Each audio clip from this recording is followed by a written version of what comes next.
Sekalipun memang dengan mencurangi customer, saya dapat penghasilan lebih banyak. Omset saya lebih banyak. Cuan saya lebih banyak. Tapi ini loh Tuhan, saya mau hidup kudus, saya mau hidup benar. Dan karena itu saya tidak akan mau melakukan hal ini.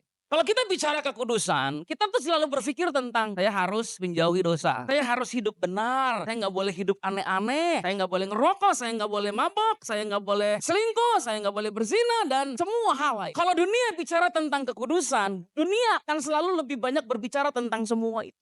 Kita seringkali berpikir kekudusan adalah tentang apa yang kita lakukan untuk kita bisa kudus. Tetapi kalau kita baca kisah dari Musa, kita menyadari bahwa kekudusan itu nggak pernah dimulai dari kita. Kudusan selalu dimulai dari Tuhan. Kekudusan selalu menjadi inisiatif Tuhan sebelum itu jadi inisiatif kita. Memang di Alkitab kita itu diajarkan tentang kamu harus menjauhi dosa, kamu harus meninggalkan manusia lama. Tapi inti dari kekristenan itu sebenarnya bukan itu. Bukan menjauhi dosa, bukan meninggalkan manusia lama. Inti awal kekristenan adalah harus ada orang yang menguduskan kita. Baru kita bisa hidup kudus. Kekristenan nggak memulai kekudusan dari upaya manusia. Kekristenan memulai kekudusan dari upaya Allah menguduskan kita. Nah, kenapa Musa ini identik dengan cara Allah menguduskan? Karena Tuhan melihat ada hal-hal dalam diri Musa yang tidak akan pernah bisa dia perbaiki dengan kekuatannya sendiri. Ada sesuatu dalam diri Musa yang Tuhan tuh berkata, kalau bukan saya, kamu tidak akan pernah berubah. Ada satu ambisi yang tersembunyi, masih ada amarah yang tersembunyi dalam diri orang ini. Tuhan melihat bagaimana orang ini nggak akan pernah bisa berubah, cuman diberikan pengajaran, nasihat. Orang ini bahkan nggak bisa berubah, cuman sekedar dididik, dia harus diproses oleh Tuhan sendiri. 40 tahun.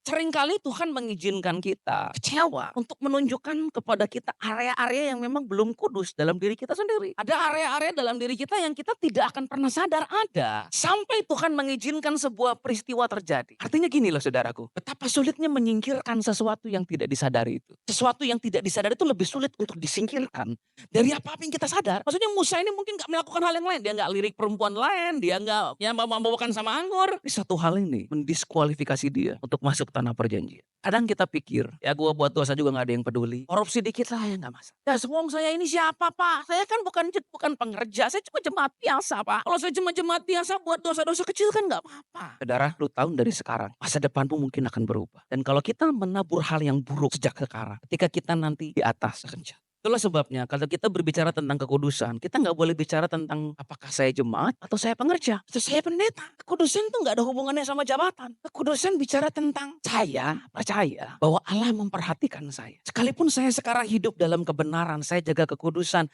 dan saya nggak melihat mujizat Tuhan dinyatakan atas saya akan tetap hidup dalam kebenaran.